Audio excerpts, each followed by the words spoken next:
Oi, Fê. Oi, Karine, tudo bem? Bom, Tudo vamos bem. entrando.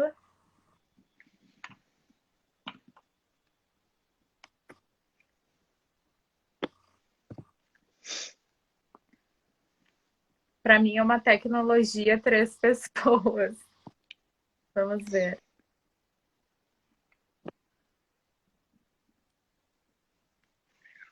Como está conectando.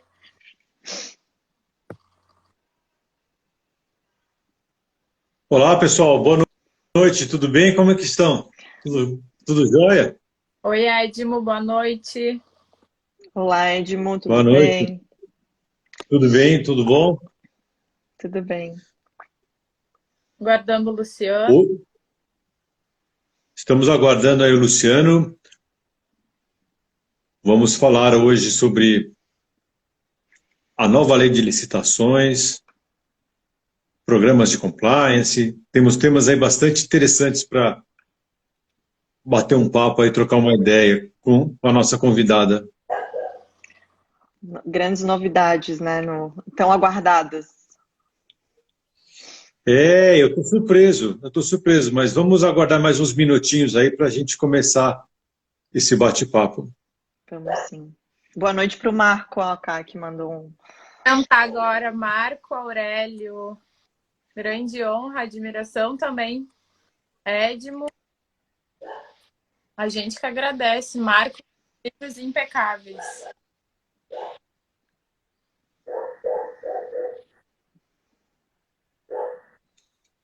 E ainda bem que a gente tem essa tecnologia hoje em dia, né? Que apesar da pandemia, estamos aí todo mundo a 1.000 por hora, alguns até trabalhando mais do que trabalhariam se não fosse a tecnologia. É Sem verdade. dúvida. Eu estava conversando outro dia com uma colega que ela falou que estava atrasada 15 minutos porque atrasou 10 minutos a reunião anterior e 5 minutos a reunião antes da anterior. Então, o pessoal está programando aí uma reunião atrás da outra, o que nos permite a tecnologia, né? Porque você não tem que se transportar de um lugar para outro. Estamos aguardando mais um minutinho aí, o Luciano deve estar entrando também, né? Eu acho que tá ruim um pouco a conexão, vamos ver. Tá aguardando a conexão com ele. A gente procura fazer esse horário porque é um horário bom para todo mundo, porque o pessoal aí já fez as principais atividades do dia, as principais reuniões. Então, o pessoal pode dar uma pausa aí para fazer uma reflexão, assistir uma live, aprender um pouco mais ou trazer algumas dúvidas, né? Por isso a gente tem feito aí essa opção por fazer essas lives às 6 horas da tarde.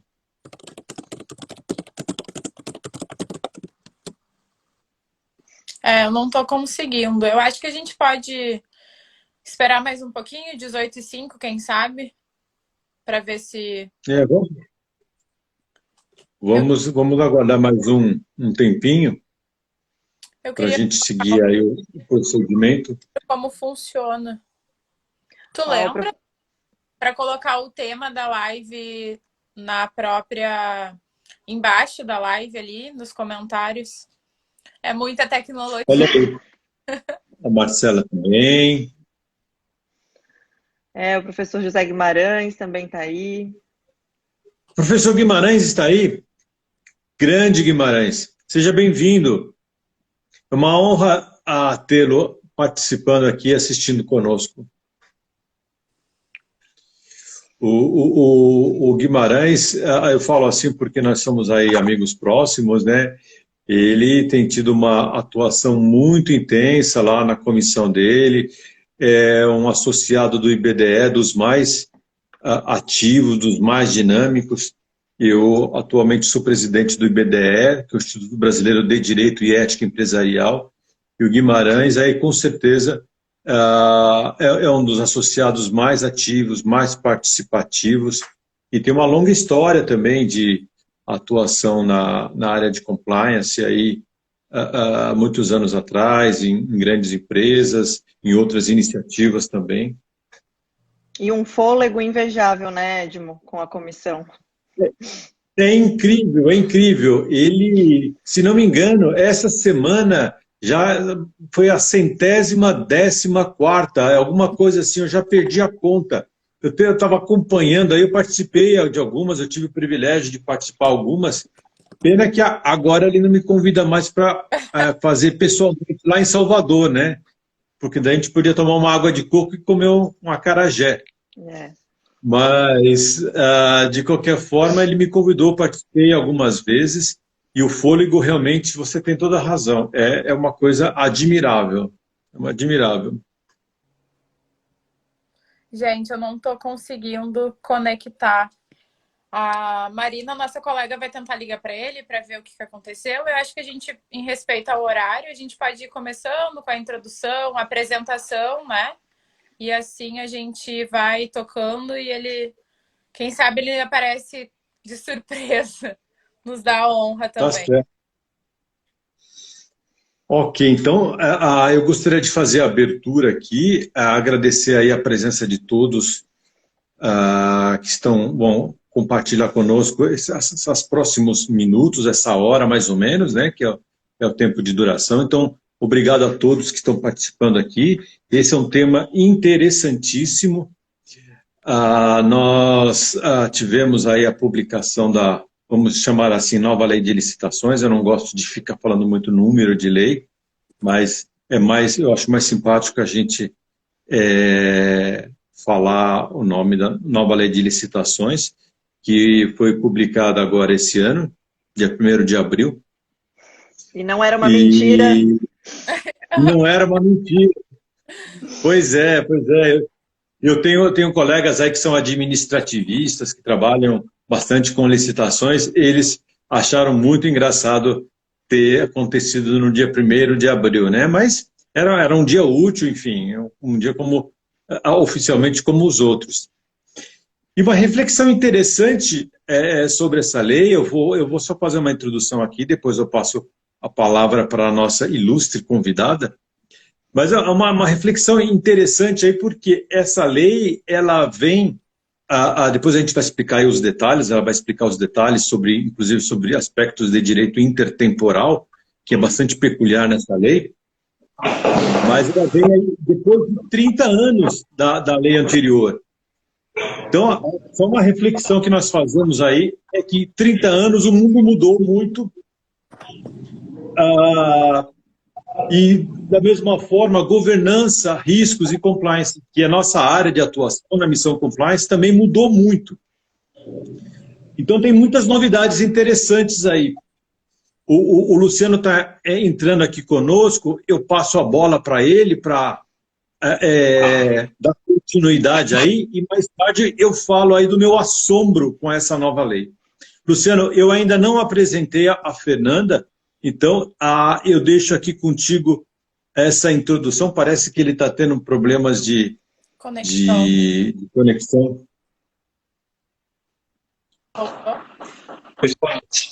Estou com uma intermitência aqui na internet, né? Nesses novos tempos a gente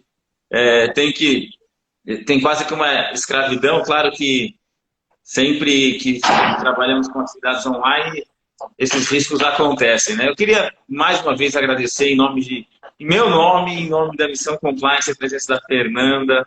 Fernanda, é muito gostoso ter você conosco, uma figura ilustre, né? Representante da integridade no estado de Santa Catarina.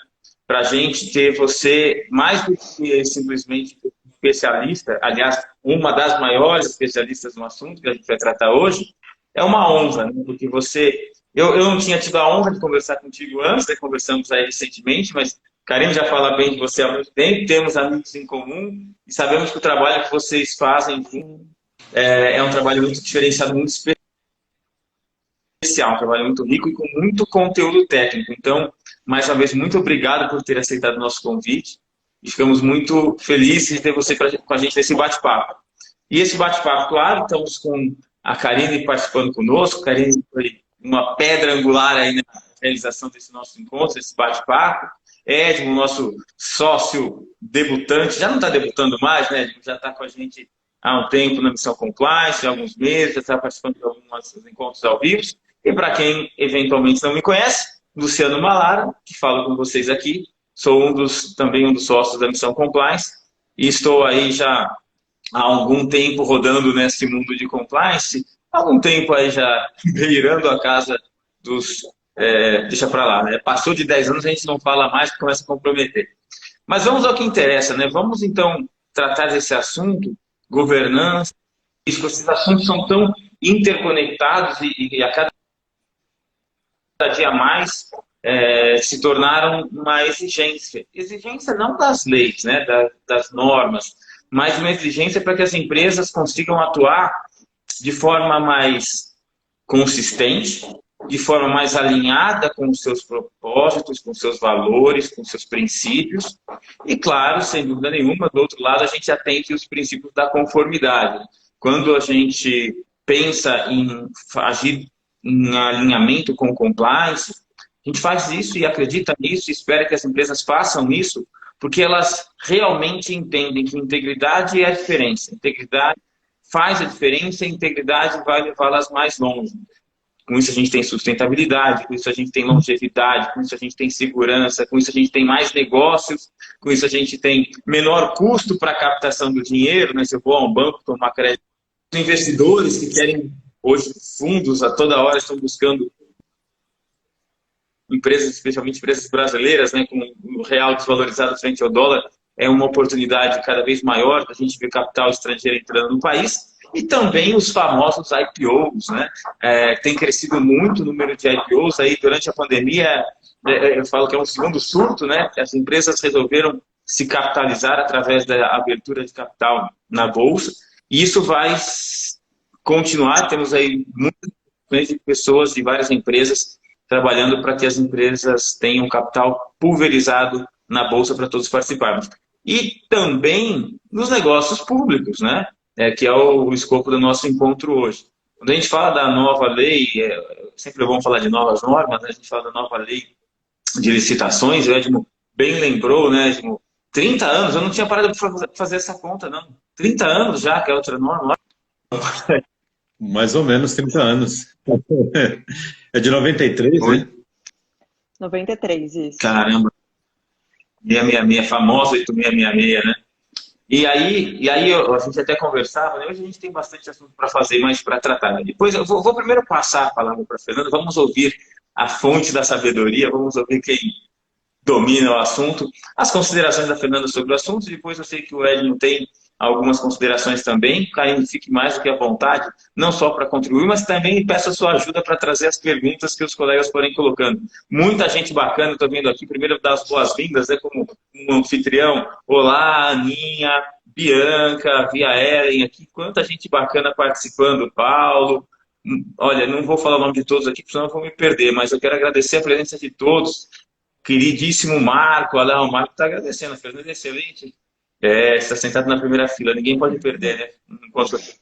Pessoal, Fernanda, quais são as suas considerações iniciais sobre essa nossa nova norma? E se você quiser dar um spoiler até, que algum livro aí que está sendo atualizado, usa nessa linha, a gente vai ficar feliz de ouvir.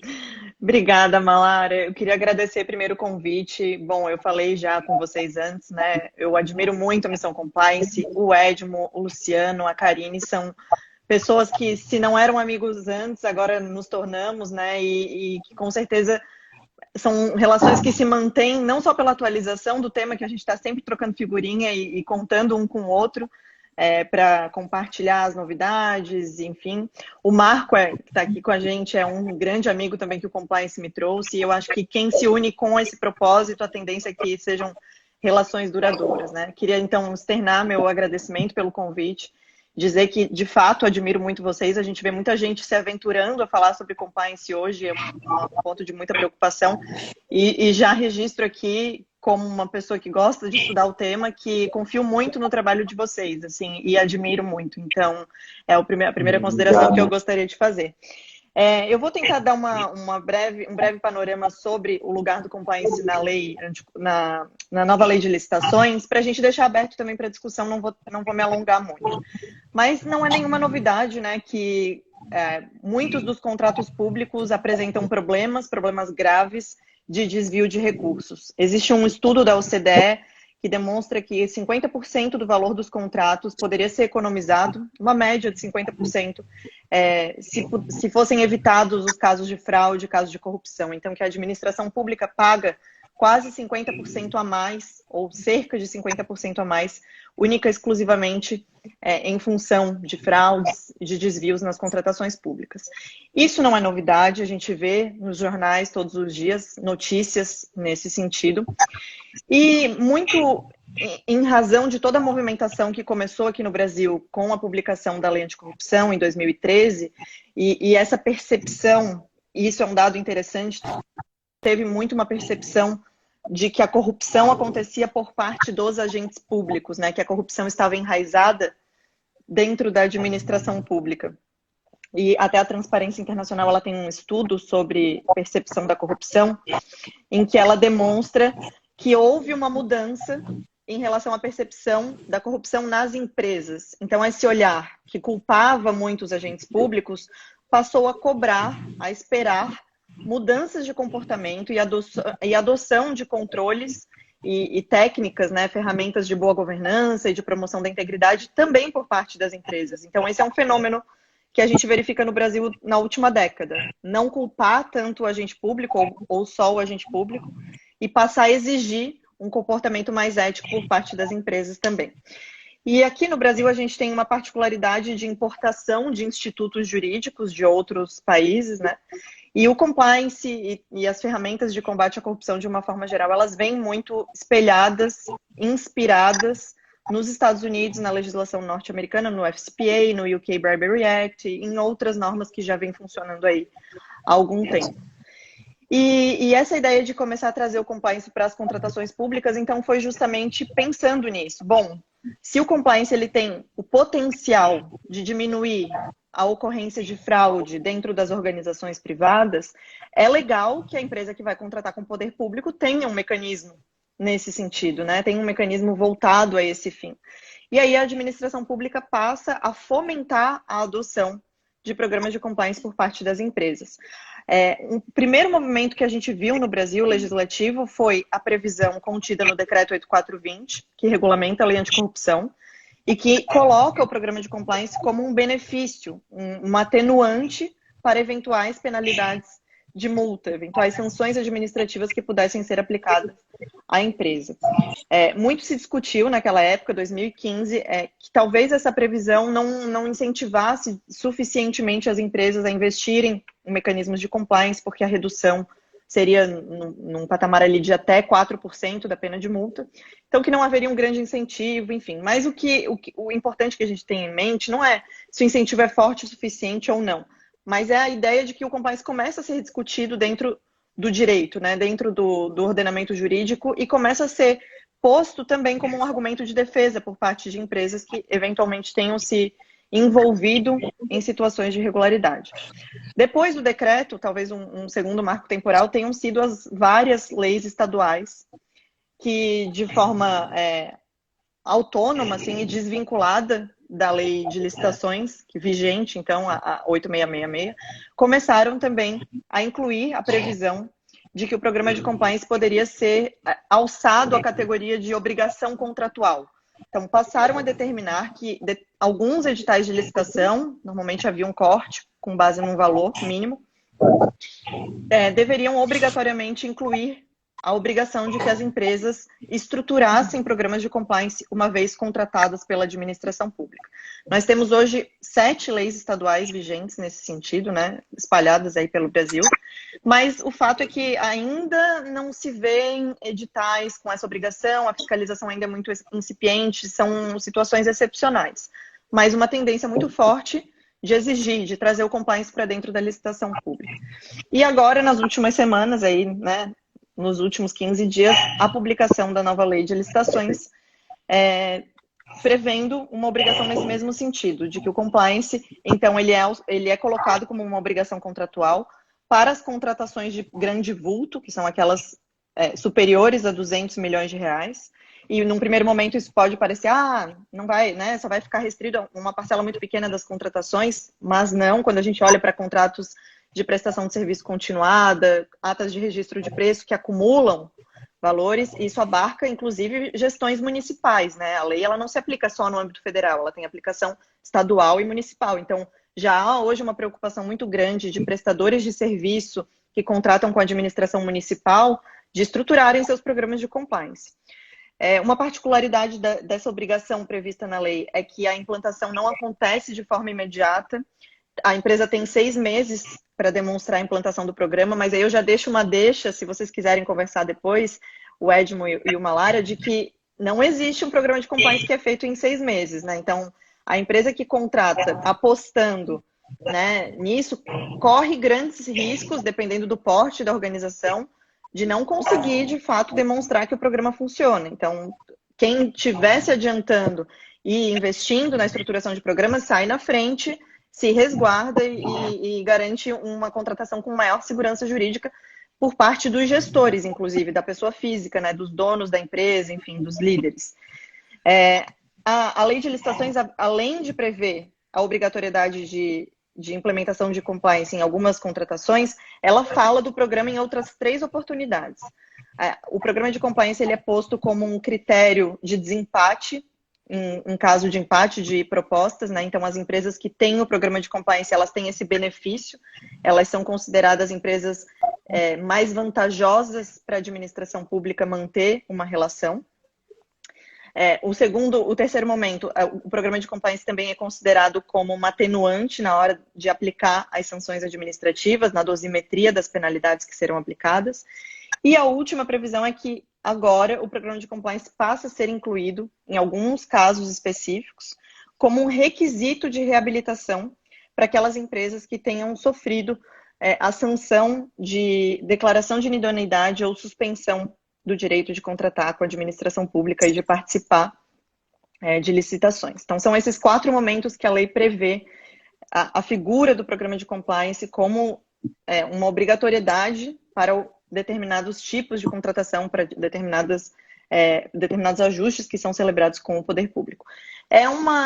Vamos dizer assim, que é um guarda-chuva que passa a abarcar todas as contratações, mas não é uma novidade pura, assim, não é uma novidade total no nosso ordenamento, porque, como eu coloquei, já havia essa discussão em sede de legislações estaduais, alguns ministérios que já exigiam programas de empresas, alguns contratos mais específicos, assim, e mais sensíveis, que também já traziam essa exigência, muito na forma de fomento, não de obrigação propriamente dita.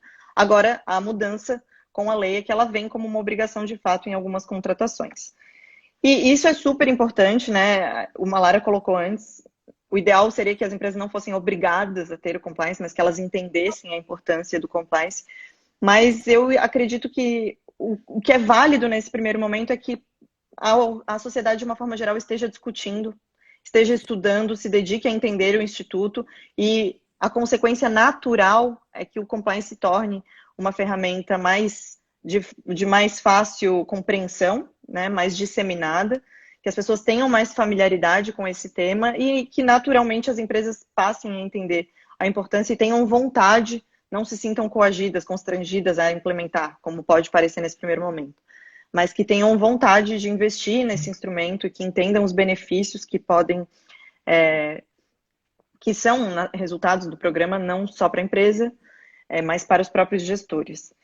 E eu acho que são essas considerações iniciais, não sei se o Edmo quer falar, não quero me estender muito, estou aqui super à disposição, a gente conversa bastante sobre a lei, mas não quero ficar aqui também na pretensão de dar uma aula ou qualquer coisa parecida. O Luciano, ele caiu, mas daí a gente vai seguindo. Edmo, antes de lhe passar a palavra, tem uma pergunta do José, até para a gente poder interagir, gente, boa noite. Estamos aqui, para mim está aparecendo 43 conectados, muito feliz com a presença de vocês. José Guimarães também vi ali comentando, uma honra.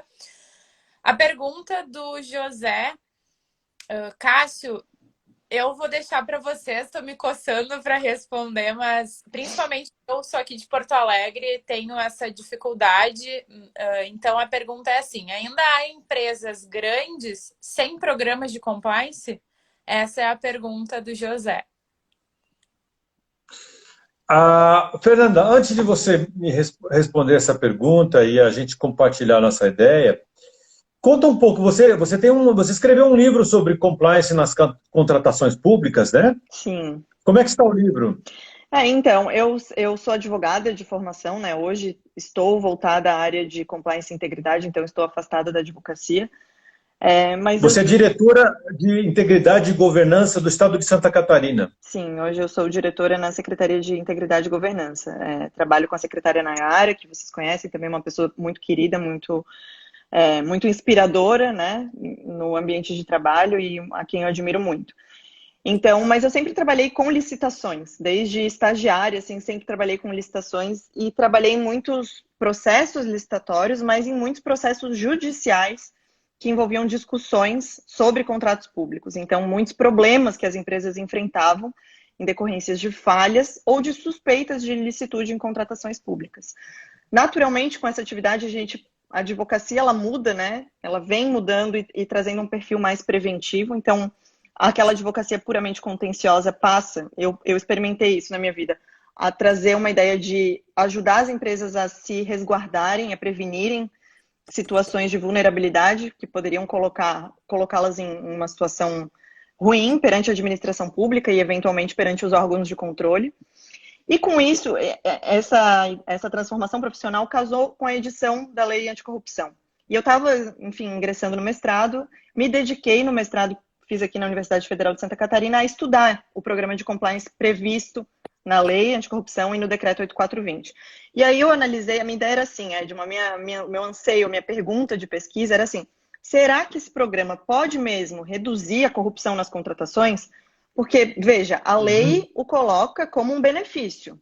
Se ela vai dar um benefício para a empresa que tem o programa, é porque alguma vantagem esse programa tem que ter. Então, eu queria estudar, olhando para os problemas das contratações, para os vícios recorrentes, qual era o impacto que aquelas ferramentas, que os elementos do programa de compliance poderiam ter nesses vícios, né?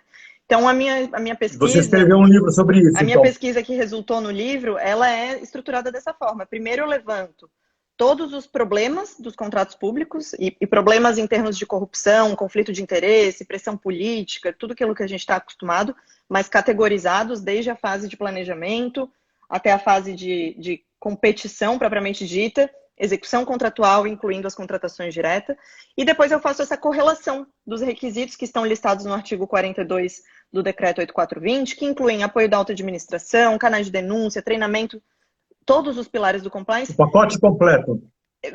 E fazendo uma correlação assim, como o apoio da alta administração evita o risco de direcionamento de uma contratação? De que forma isso contribui para tornar a licitação, a contratação pública mais íntegra, né? Então, foi um trabalho super bacana, me orgulho muito e consigo aplicar ele muito hoje no dia a dia, tanto enquanto advogada e consultora, como hoje dentro da Secretaria de Estado, né? A gente desenvolveu um trabalho recente na Secretaria, ele vai estar público nos próximos dias, levantando os principais 50 riscos das contratações públicas e sugerindo medidas preventivas relacionadas à integridade e ao compliance e medidas mitigatórias, nas hipóteses em que o risco se concretiza, de que forma o agente público pode atuar para segurar os impactos, segurar os danos, né, e evitar maiores prejuízos para a administração pública. Eu atualizei o livro, ele estava em diagramação, aí hoje eu tive que ligar para a editora e pedir ele de volta em função da ISO 37301, que foi liberada hoje, né, e eu vou incluí-la, porque é a ISO que traz os requisitos, pela primeira vez, os requisitos do programa de compliance, de uma forma geral, porque a gente tinha 19.600 voltada para o antissuborno e agora dos sistemas de compliance de uma forma geral. Então, vai sair super atualizada aí a segunda edição do livro. Perguntaram aqui, poderia repetir o nome do livro? Ana Lu, Compliance nas Contratações Públicas. Chegando a segunda edição, daqui a pouquinho, ansiosa. E como é que a gente diz o seu sobrenome? Fala Chiran. Chiran. Ok, pessoal. Então, o livro da Fernanda Chiran sobre contratações, sobre compliance nas contratações públicas. Isso. Bom, tá certo o nome? É esse mesmo. E aí, ali, assim... Olha, o Edmo, nem adianta procurar porque está esgotado, né? Tem que ser verdadeiro. Mas ele deve estar aí a segunda edição nas próximas semanas. Aqui a gente só trabalha... Reserva um para mim, por favor. Com Aqui a gente certeza. só faz live com pessoas que estão com livros esgotados. Que ótimo, ótima notícia. Dados, Karine. Tem gente aqui na live que eu não posso contar, também está com um livro para ser publicado. Mais um, né, professor Ed? Falei. É isso aí, pessoal. Gente, Vamos lançar em breve. aproveitar que Não percam o prefácio, é o melhor do livro. aproveitar que o Luciano voltou e um pouco para cada um, eu acho, colocar seu posicionamento, até porque a gente tem são profissionais que têm segmentos diferentes. A pergunta do José ainda há empresas grandes sem programas de compliance? Karine, não se sinta reprimida. Você falou, eu escutei, não consegui entrar, mas escutei que você queria responder. Vamos escutar a sua resposta primeiro. Olha, a resposta bem nua e crua é sim. A gente tem esse... Não digo atraso, mas falta um pouco de maturidade de alguns estados.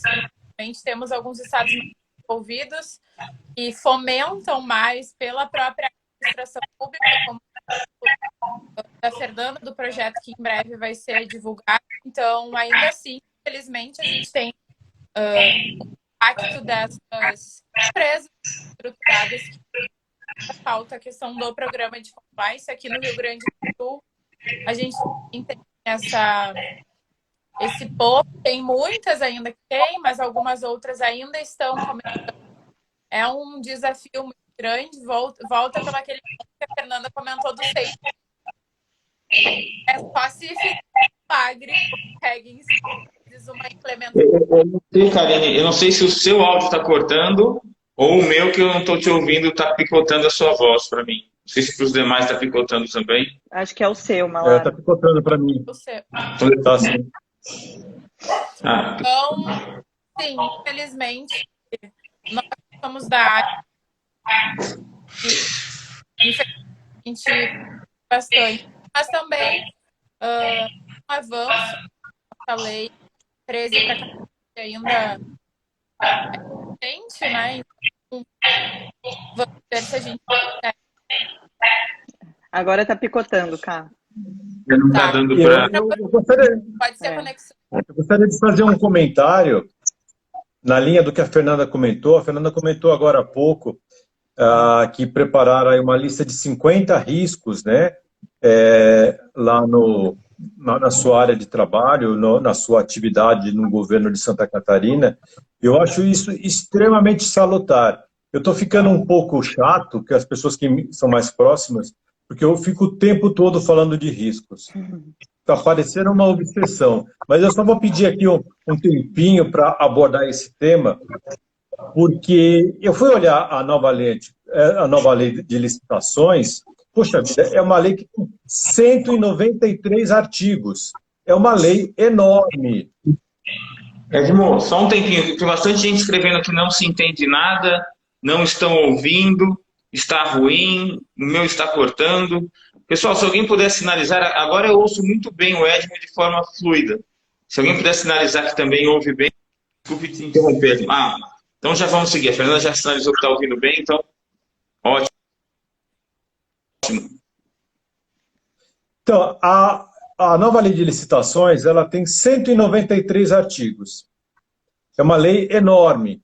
Essa lei está dividida em 5 títulos: disposições iniciais, licitações, contratos, irregularidades e disposições finais.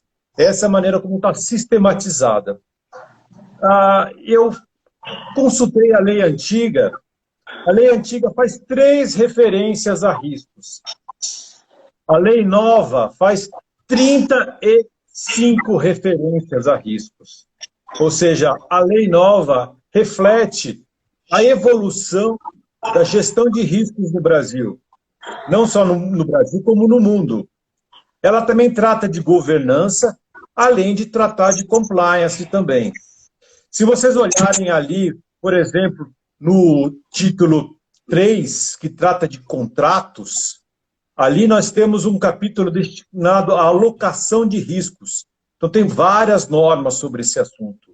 Se você olhar ali no título 4, que trata de irregularidades, tem uma série de artigos destinados às linhas, que eu ainda gosto, assim como eu sei que o Luciano também gosta, de continuar chamando linhas de defesa, embora o pessoal agora diga que são só linhas, mas, enfim, até eu me convencer, eu vou continuar chamando de linhas de defesa. E essa teoria que procura estabelecer as 3 linhas de defesa foi acolhida pelo legislador. Então, eu acho isso fantástico, porque passaram-se 30 anos, mas o legislador atual acompanhou a evolução da governança, acompanhou a evolução dos riscos e do compliance. Em 93, quando saiu a antiga lei de licitações, esses temas ainda eram incipientes, não só no Brasil, como no mundo. Você pega, por exemplo, o COSO, que tem a primeira padronização de gestão de riscos, o primeiro padrão do COSO é de 92, o COSO de controles internos. Então, a lei antiga de licitações não tinha como acompanhar isso, mas a nova lei abarca todos esses aspectos, não só de compliance, mas também de gestão de riscos e de governança, definindo ali, por exemplo, no artigo 169, quem é a primeira linha de defesa, quem é a segunda linha de defesa e quem é a terceira linha de defesa.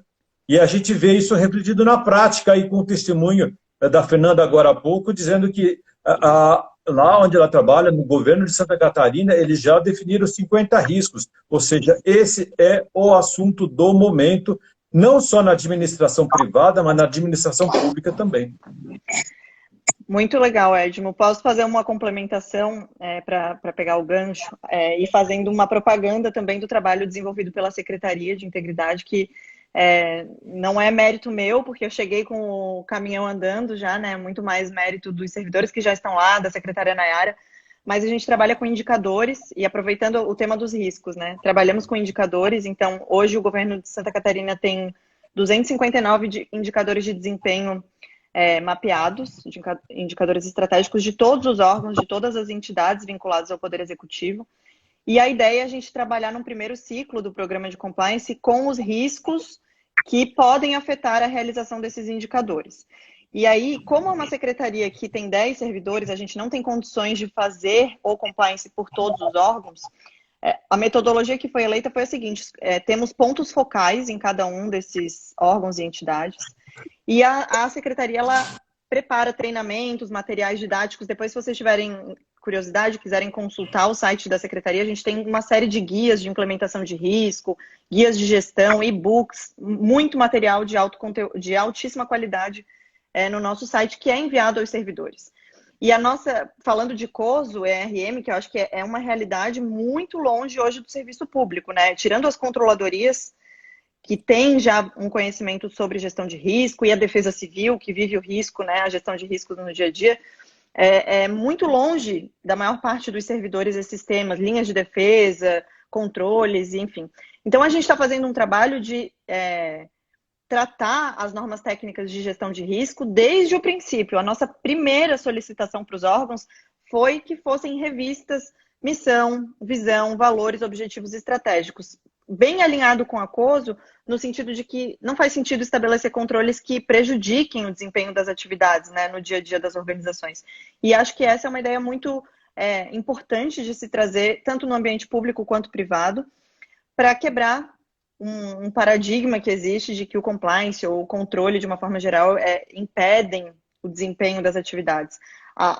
O nosso lema ali na SIG nós estamos aqui para apoiar os servidores e para alavancar os resultados. Garantir a segurança jurídica, né, promover, não tem como garantir, mas promover a segurança jurídica e tentar auxiliar os servidores a terem mais produtividade, mais eficiência e trazerem melhores resultados para o estado de Santa Catarina, de uma forma geral.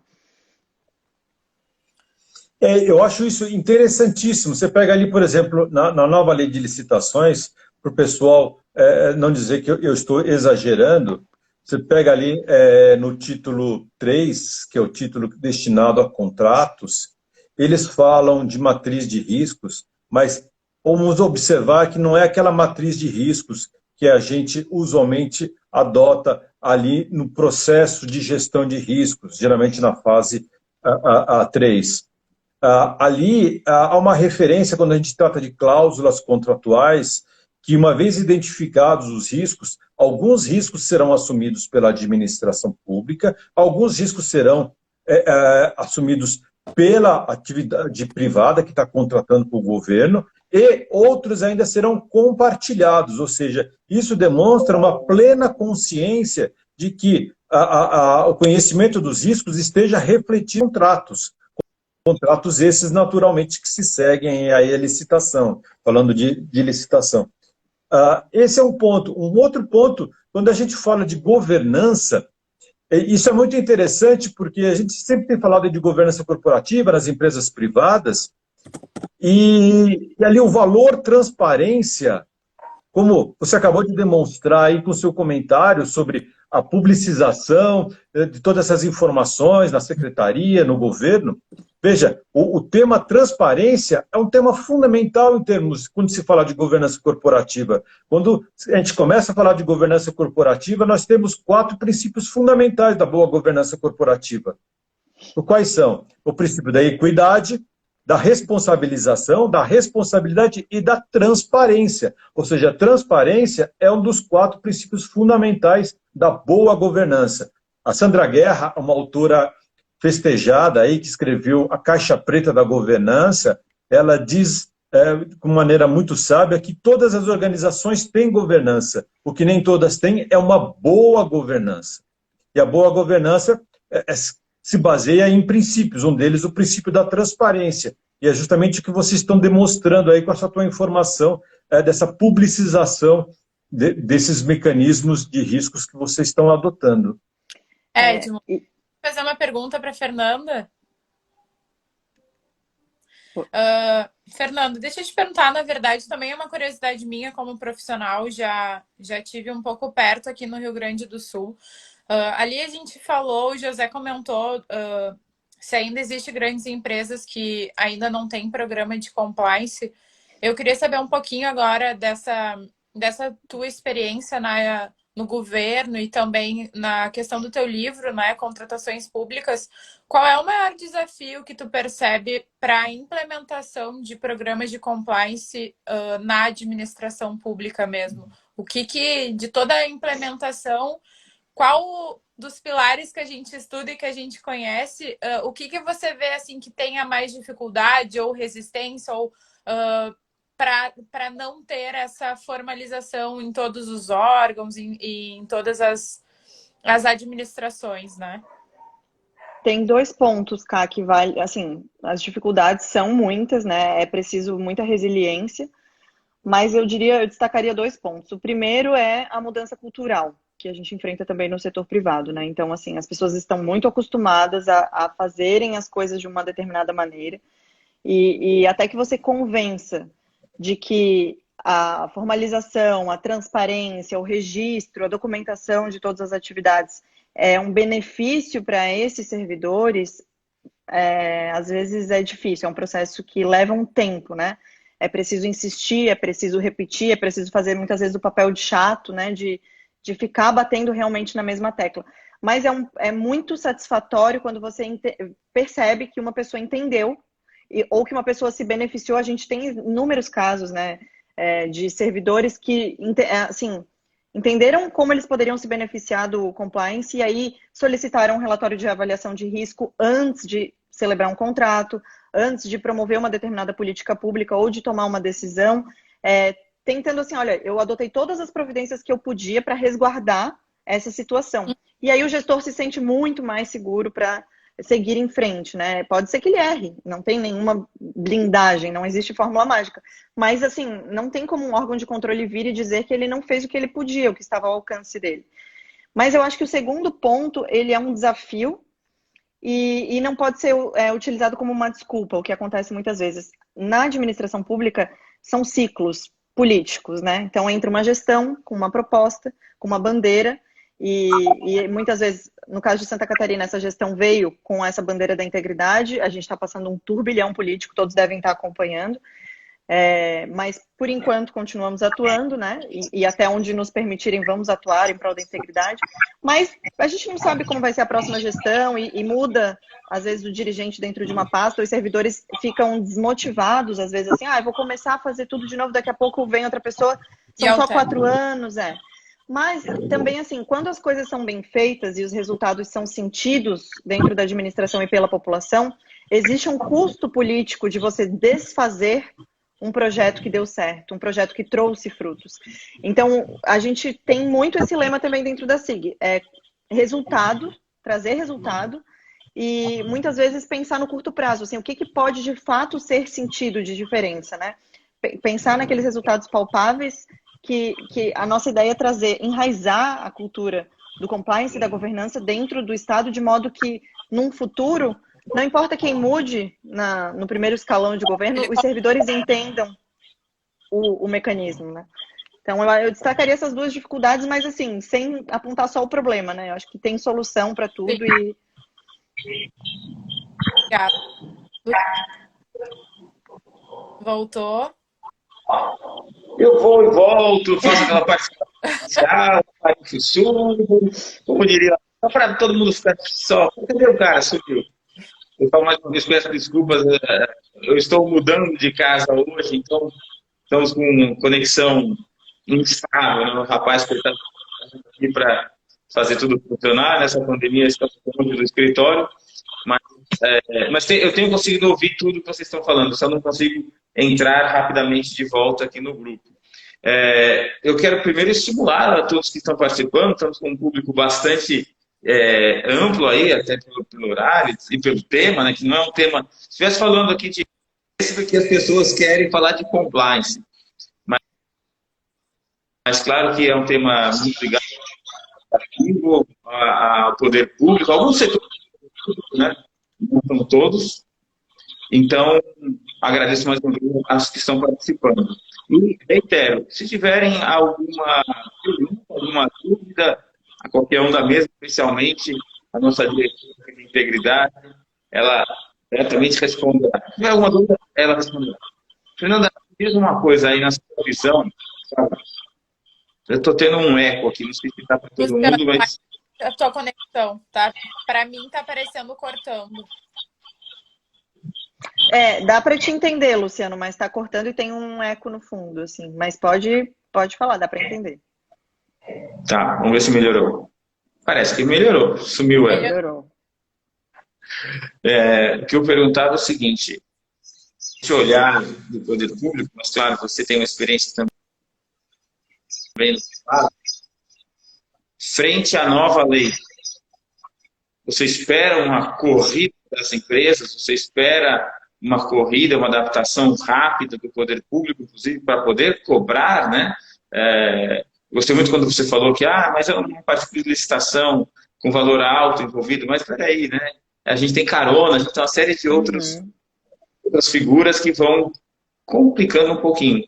Você vê essa corrida como algo que deve acontecer, ou a gente é mais uma norma que se fala, daqui a 6 meses eu corro atrás, daqui a 6 meses... Você já mencionou que esperar ganhar a licitação não vai resolver, né? E eu sempre falo para os nossos clientes, dá para implementar o programa de compliance? Dá, o implementar, eu começo a implementar amanhã, né? Dá, mas isso é o começar, o implementar, passar por todo o circuito, passar por todos os elementos e os pilares do programa. Quando eu passar por todos os elementos e pilares, eu tenho um programa de compliance. Implementar em 3 meses, eu brinco que é o programa de comprar pé na porta. Aí você chega lá e fala, faz, que não fizer, tá na rua amanhã, eu vou assinar, não importa muito o que está fazendo, do papel. Mas assim, deixa eu devolver a pergunta antes que eu falo demais. O que você vê? Qual a sua percepção? E aí eu sei que esse sentimento, claro, não é um compromisso, especialmente porque você tem um cargo público relevante, mas o seu sentimento, como é que você acha que vai ser essa reação? Eu vejo que já está acontecendo uma corrida, né, das empresas, nem todas com uma intenção assim, de realmente ter um programa que funcione, muitas com a mera intenção de poder cumprir a obrigação. Para ser bem honesta, assim, Malara, acho que vai demorar um tempo para a gente começar a ver a administração pública cobrando de fato os programas, porque a administração precisa se organizar. A Karina pode dar de exemplo. O Rio Grande do Sul é um dos estados que tem uma lei exigindo o programa há mais tempo, e eu não tenho notícia de uma empresa que tenha sido cobrada, que tenha sido penalizada, nem de um edital que tenha previsto essa obrigação. Então, assim, a própria lei de licitações, essa nova agora, desses 15 dias atrás, ela traz a obrigação, mas ela diz que essa obrigação será regulamentada posteriormente. Então, em tese, ela não está, assim, pronta para ser aplicada. Mas foi uma coisa que despertou, de fato, a atenção das empresas, já era uma expectativa, então acho que já tinha uma movimentação no mercado nesse sentido. O compliance nas contratações públicas é um caminho sem volta, eu afirmo isso com muita tranquilidade, com muita segurança. As empresas que participam de licitação e as empresas que são fornecedoras de empresas que participam de licitação, porque isso se espalha pela cadeia, todas precisam se preocupar com o programa de compliance e já estão se preocupando, né? Então a gente vê, de fato, uma corrida. Talvez haja um tempo aí, um tempo de maturação, até que as empresas entendam, comecem a buscar o programa pelos motivos certos. Mas eu não vejo um grande problema nisso. Se estiverem buscando hoje pelos motivos errados, mas estiverem começando a falar sobre o tema, já está ótimo, né? Já é um movimento que vale a pena dentro do nosso ordenamento. Então, eu acho que sim, que a gente vê esse movimento e que a administração pública ela precisa se organizar. Os servidores hoje ainda estão em fase assim, de estudar, de conhecer o que é o compliance e o que não é, mas é uma tendência que acontece de forma natural, assim, irreversível, eu diria. Que bom, que bom. Eu fico muito feliz em ter essa sua percepção, porque, volto a dizer, você é uma referência, né, a respeito desse assunto. A gente está trazendo aí muita gente, muita bagagem por trás dessa sua opinião. E aí eu vou provocar o Edmo. O Edmo falou, ele trouxe os números, né, que a lei anterior falava em gestão de riscos, eu vou errar os números, né? 3 vezes e agora são 30 e poucas vezes. Essa multiplicação por 10, podemos assim dizer, dessa demonstração, o que te chamou mais atenção? Vou falar de risco, vou falar quantas vezes risco. Mas tem alguma coisa que te chamou a atenção? Uma vinculação com o COSO, uma vinculação com a ISO, ainda aqui na época 19600, né? E respondendo, alguma pessoa perguntou se essa ISO mencionada era a ISO sobre o programa de compliance. Sim, é sobre o programa de compliance. Hoje, de forma, né?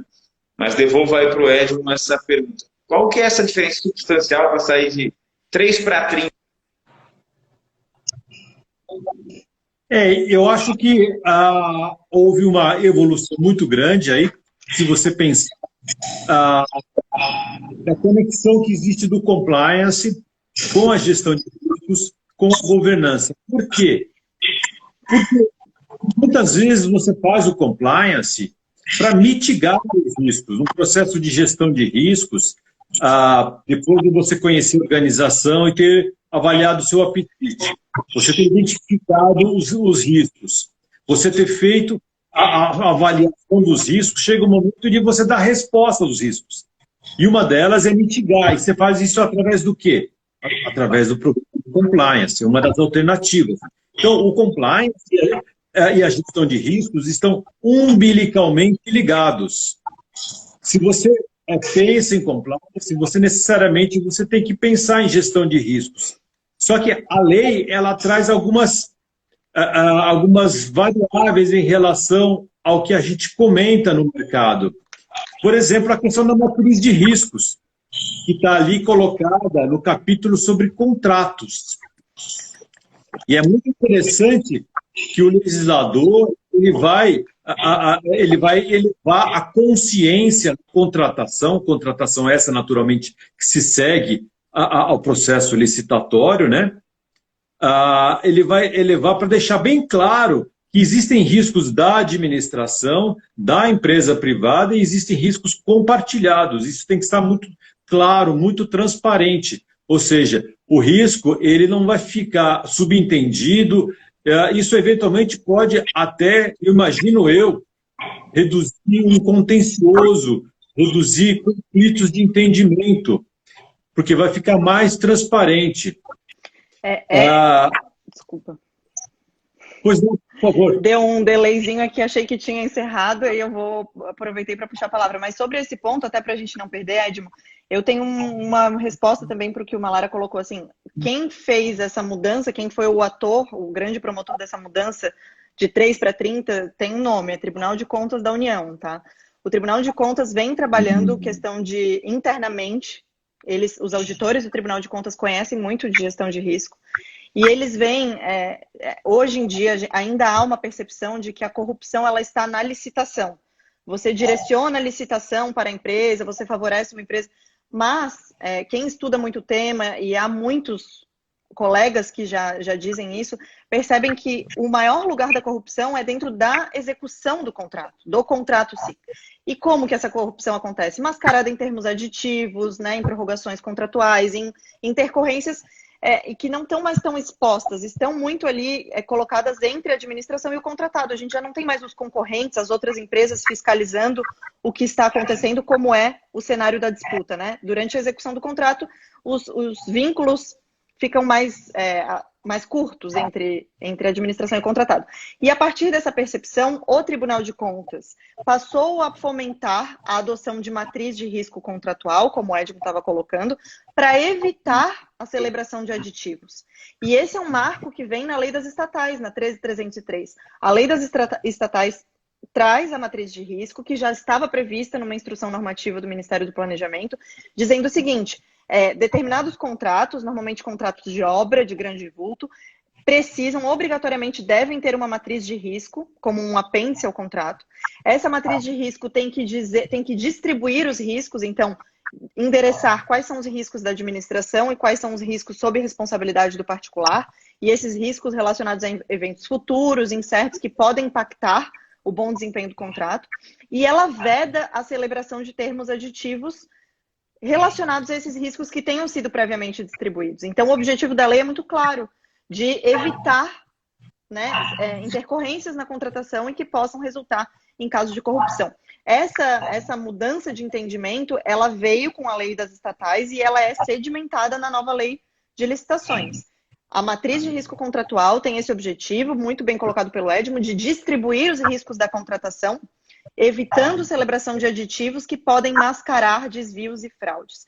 E esse é um ponto importante da gente comentar sobre a lei de licitações, porque há uma diferença muito clara e que deve ficar muito clara, e ainda não é, sobre a matriz de risco contratual, que analisa os riscos da contratação, e a gestão de riscos enquanto um requisito do programa de compliance, que analisa riscos de integridade, riscos estratégicos, riscos operacionais, todos os riscos que estamos acostumados a debater aqui no meio do compliance. A gestão de riscos contratual, ela é limitada. Então, você vai discutir, por exemplo, a celebração de um novo acordo coletivo que vai alterar a remuneração dos empregados e, num cenário anterior à lei das estatais e anterior à nova lei de licitações, justificaria um pedido de reequilíbrio econômico. Um pedido de reequilíbrio econômico que poderia estar, né, embasado em fatos fundamentados ou poderia estar mascarando um superfaturamento, um pagamento de propina, enfim. Então, o que a lei quer é dizer assim, você não vai poder pedir o reequilíbrio econômico porque eu já te avisei no momento da contratação, do edital, que se isso acontecer no futuro, a responsabilidade é sua. Então, elabore a sua proposta considerando a possibilidade de acontecer esse evento superveniente. Agora eu me empolguei um pouco, mas é porque eu acho que esse é um ponto sensível e que a gente precisa bater assim, e deixar muito clara a diferença entre gestão de riscos contratual, o porquê ela existe, a matriz de risco contratual, porque ela existe. Não é novidade a gente pegar a acórdão do Tribunal de Contas, eles falam sobre isso há muito tempo, e ali está muito bem descrita nos acórdãos o que é a matriz de risco, como ela deve ser construída, o que deve ser considerado, e o processo de gestão de riscos como parte do compliance, que é o que a gente estava colocando aqui antes, né? Partido de COSO, RM, da ISO 37000, 37001 e por aí vai. São duas coisas diferentes.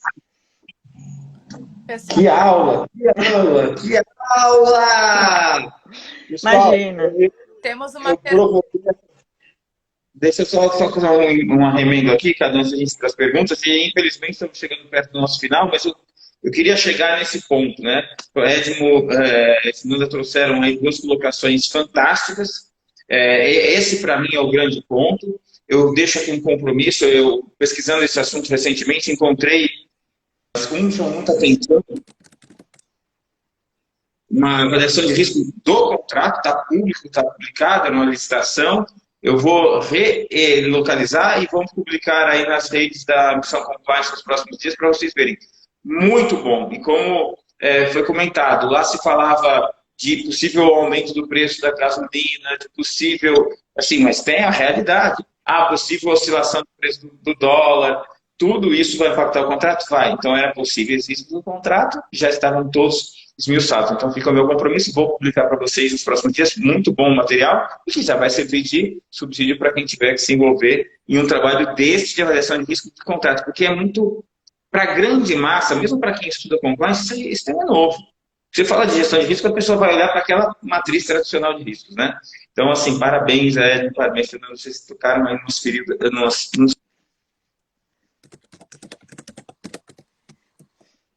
Acho que o Luciano travou. Luciano? Alô? Vamos para as perguntas, Karine, vamos para as perguntas. Eu estou travado aqui. A Ju perguntou, na visão de vocês, qual o melhor caminho para programas de compliance? Na visão de vocês, qual o melhor para capacitar os servidores para analisarem os programas de compliance das empresas que estão, que participam de licitações?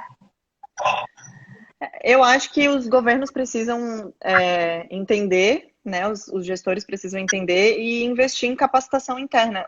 Hoje em dia, muitos estados contratam consultorias para fazer esses treinamentos. É natural também, nesse momento em que não é um conhecimento tão consolidado dentro da administração pública, mas com o tempo, até um colega colocou aqui sobre os materiais que são divulgados pelo Tribunal de Contas da União. O Tribunal de Contas da União, a CGU, a SIG, tem que puxar a sardinha, né? Tem muito material bom disponível na internet que as pessoas precisam pesquisar. As escolas de governo têm cursos gratuitos, excelentes sobre o assunto. Agora, realmente precisa de um apoio, de uma chancela da alta liderança dentro dos órgãos, de entender que o servidor precisa se dedicar. A gente tem um fenômeno muito interessante e do qual eu me orgulho muito quando você vê um órgão que cria um departamento de compliance sem a obrigação legal, né? Mas que cria uma diretoria de integridade. E alguns órgãos aqui em Santa Catarina já fizeram isso. Assim, a PGE criou uma estrutura de compliance interna, o Instituto Geral de Perícia criou uma diretoria. Então, assim, é um movimento incrível, porque não tem uma obrigação na lei. Eles entenderam. E agora com a LGPD também, o Edmo tocou no ponto da transparência. Existem dilemas que precisam ser enfrentados. A administração pública, de um lado, tem o dever de publicação, de publicização dos seus atos. E, por outro lado, precisa resguardar os dados pessoais dos administrados, que não podem ficar expostos. Então, como chegar na equação perfeita? Isso não é uma resposta que você dá do dia para a noite, como uma consulta jurídica. É um tema que precisa ser amadurecido, gestado dentro da administração pública para não correr nenhum tipo de risco. Eu vi que um colega também colocou sobre LGPD aqui. Eu me arrisquei a escrever sobre a Lei Geral de Proteção de Dados nas contratações públicas, porque é um tema aí que merece as mais diversas reflexões. Não, e o importante também é que são temas que estão quentes, legislações que estamos quase em agosto, passando muito rápido, então daqui a pouco começa a aplicação da multa, então eu acho que a gente, enquanto Brasil, está vivendo algumas mudanças importantes, seja de integridade, seja de até mesmo para o programa de compliance. Eu acho que eu espero, como a Fernanda comentou, esperamos, né, que não pelas legislações que se tenha movimentação do programa de compliance, né, que comece aos pouquinhos pela sua empresa, com um código de conduta, e assim vá construindo, né, a integridade e a governança dentro da empresa. Eu gostaria de só fazer um comentário aqui, que a LGPD, a lei anticorrupção, a nova lei de licitações, elas vêm surgindo ano após ano, não é sem motivo. O Brasil, há muito tempo, vem lutando para entrar para a OECD, a Organização Mundial do Comércio, para o clube dos países ricos. E para isso o Brasil está fazendo todo um processo de evolução de ambiente de negócios. Então, a LGPD, a lei de licitações, a lei anticorrupção, outras normas fazem parte desse contexto que estão preparando, estão habilitando o Brasil para entrar para o OCDE. Então, isso não é à toa, isso não é um processo que, embora esteja lento, está evoluindo. E tomara que aí a gente chegue em breve ao dia em que nós estejamos devidamente habilitados com um ambiente de negócios, um ambiente regulatório que possibilite o Brasil entrar para a OCDE. Então, isso faz parte de um sistema, isso não é aleatório. Bom, voltei. Voltei. É a Karine que me derruba, ela está comandando a live, hoje ela me derruba e não me deixa entrar. Karine. Pessoal, eu infelizmente me faço sempre o papel do chato e tenho que lembrar que parece que a conversa começou faz 2 minutos, mas a gente já está atingindo a nossa 1 hora. Claro que hoje não temos mais aquela limitação que cai na live aqui no Instagram, mas nosso compromisso com o pessoal que participa é de tentar ficar aí o mais próximo possível. Então, vamos aí para as nossas considerações finais, já lembrando que quem ficou com vontade de quero mais, temos o livro da Fernanda que está com a edição nova por chegar aí, a editora vai ter que correr para publicar, porque tem muita gente ansiosa para ver. Edmo, além dos livros que já estão publicados, também tem novidades saindo e também vai tratar desses temas, gestão de risco, compliance. E fica o nosso convite para vocês participarem conosco das próximas lives que faremos aí nas próximas semanas. E o meu compromisso, vou enviar nos próximos dias aí nas nossas redes, nas 3 redes, o nosso conteúdo. Quem perdeu a live hoje vai ficar publicado tanto aqui no Instagram quanto no YouTube. E aí eu passo a palavra para a nossa convidada de honra. Que aula, aprendi muito. Fernanda, muito obrigado. Eu queria ouvir mais um pouquinho para a gente ir fechando o nosso encontro de hoje. Ouvir de você mais algumas considerações. Tá bem, Luciano, obrigada. Eu agradeço de novo o convite, me coloco sempre à disposição da Missão Compliance para a gente debater. Eu gosto muito de estudar o compliance nas contratações e ele vem agora não só por essa novidade na lei de licitações, mas uma outra coisa que eu queria colocar da parte da governança corporativa, a gente pode até combinar de um outro dia conversar sobre isso. Existe um decreto federal, o decreto 9.203, que estabelece estándares de governança para o governo federal e vem sendo replicado nas outras esferas de governo, né? E a gente sabe que a administração pública não cabe mais na caixinha que foi pensada, que se baseia em princípio da supremacia do interesse público, em disponibilidade do interesse público naqueles moldes antigos. Hoje é cada vez mais comum ver a administração pública e as empresas que contratam com a administração pública em arbitragens públicas, celebrando, né, hoje termos de ajustamento de conduta e diversos acordos administrativos, seja para contrair obrigações, para desenvolver serviços e produtos e prestar serviço à população, seja para solucionar controvérsias, conflitos.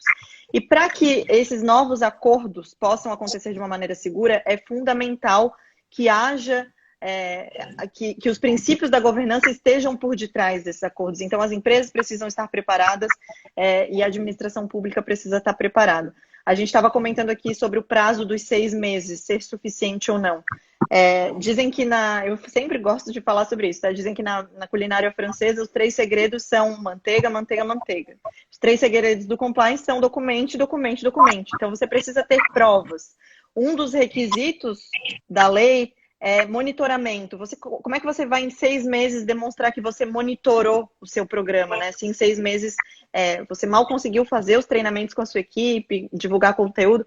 Então, é fundamental que as empresas se adiantem e comecem esforços de estruturação. E a administração pública também não está livre. Ela precisa, até para ter legitimidade, como também uma colega colocou aqui, para poder cobrar, para dar o exemplo dos particulares. A secretária Nayara bate nessa tecla assim, de forma insistente. A administração pública precisa saber o que ela está fazendo para poder começar a cobrar. Então, acho que são essas considerações finais, né? Mas agradeço super o convite, fico à disposição também de vocês sempre que precisarem e quiserem conversar sobre o assunto. Vamos aproveitar, hein? Com certeza. Edmo, por favor. Eu acho que seria interessante aqui para os nossos ouvintes, o pessoal que está assistindo, só fazer aí um lembrete das 4 referências que a lei fala sobre integridade e compliance, né? Que é a obrigatoriedade em negócios com determinado volume, né? Copiando, de certa forma, aí, o que tem na lei Sapin-D, lá da França, de 2016, que também é obrigatória acima de, se não me engano, 200 milhões de euros. Outro ponto, o critério de desempate. O terceiro ponto, redução de penalidade. E tem um quarto ponto que eu me esqueci. Você pode me ajudar? Posso, claro. Na lei de licitações, já na lei 8666, as empresas poderiam ser penalizadas com uma sanção administrativa que as proibiria de contratar com a administração pública, de participar de processos licitatórios por um determinado período de tempo. Trata-se da suspensão do direito de licitar e contratar e da declaração de inidoneidade. Essas penalidades, elas têm uma vigência mínima prevista em lei. Por outro lado, a lei já previa na 8666 o Instituto da Reabilitação. A empresa pode, perante a administração pública, pleitear a revogação dessas penalidades. O que acontece é que o Instituto da Reabilitação ele não era regulamentado com base na lei 8666. Então, as empresas não sabiam muito bem quais eram os critérios, o que elas deveriam demonstrar. E agora esse instituto ele vem regulamentado na nova lei de licitações. Então, o programa de compliance ele é um dos requisitos para que a empresa esteja apta a pleitear o direito de voltar a contratar com a administração pública. Então, para pleitear a reabilitação perante a administração pública. Não foi a melhor forma de regulamentação, eu teria várias críticas para fazer a essa previsão, porque, diferentemente do que a gente vê em outros ordenamentos e em outras regulamentações de licitação, é o caso do regulamento do Banco Mundial, por exemplo, que coloca o compliance como uma vantagem e não uma obrigação. Então, assim, a empresa que foi sancionada por 5 anos, se ela demonstrar que ela tem o programa, ela pode voltar a contratar em 2. Se ela demonstrar que o programa está funcionando. É um incentivo, de fato. Na lei, ele vem como um requisito cumulativo. Então, a empresa já vai ter que esperar aquele prazo. Né? Ela não tem, de fato, um incentivo. Então, o legislador ele poderia ter avançado. Mas não deixa de ser um reforço da importância do programa e uma chancela no sentido de que o programa, sim, contribui para a integridade, para a transparência e para a lisura dos contratos públicos. Né? Então, é uma forma de reforçar, mas poderia ter ido além. Já é um começo, né? Perfeito, obrigado. Então obrigado aí pela ajuda. Então, só relembrando o pessoal, obrigatoriedade para certo volume de negócios, critério de desempate, redução de penalidades e requisito para reabilitação. São as 4 referências aí da lei das licitações aos programas de integridade. Agradeço pela oportunidade e desejo a todos aí uma boa noite. Boa noite a todos. Obrigada, gente. Pessoal, obrigada por participarem, pelas perguntas, né? Vai salvar a live, vamos colocar também no canal do YouTube da Missão Compliance. Então, quem ainda não conhece, acessa lá. A gente está atualizando. Fernanda, grata pelo convite, por ter aceitado. É uma honra. Aguardo o livro da publicação. Também o outro spoiler, né? Do Edmo, que a gente vai aguardar. Então, obrigada quem ficou até agora. E a gente se vê num próximo encontro. Até logo, pessoal. Um abraço. Obrigado.